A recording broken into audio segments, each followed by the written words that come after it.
A man in Larchwood, Iowa is doing what he can to honor and support veterans, in particular those who served in World War II.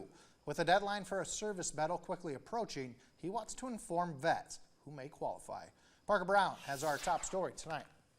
Lowell Knobloch's interest in military history came from his admiration for his father and uncles who served in World War II. This was Dad by his B-17, he was assistant crew chief.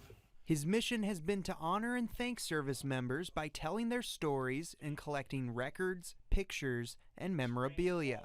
Each one of these stripes is for 6 months overseas. His collection and his stories are akin to a museum. They're the greatest generation for what they lived through, but the greatest of every generation are our veterans.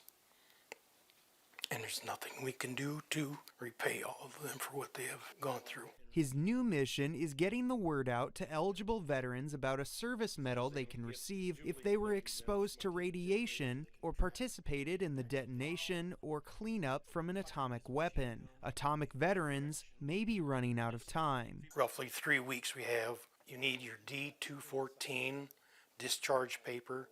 We'll have the information you need. He also wants to help anyone exposed to radiation from atomic weapons from 1945 through 1992 to file for compensation from the Radiation Exposure Compensation Act, or RECA. The compensation is not just for veterans, but next of kin as well. There are 3 certain cancers that they can attribute this radiation to. This is also from miners from 1942 to 1971 who mined the uranium for the government. The deadline to file for both the commemorative medal and radiation compensation is set for June 10th.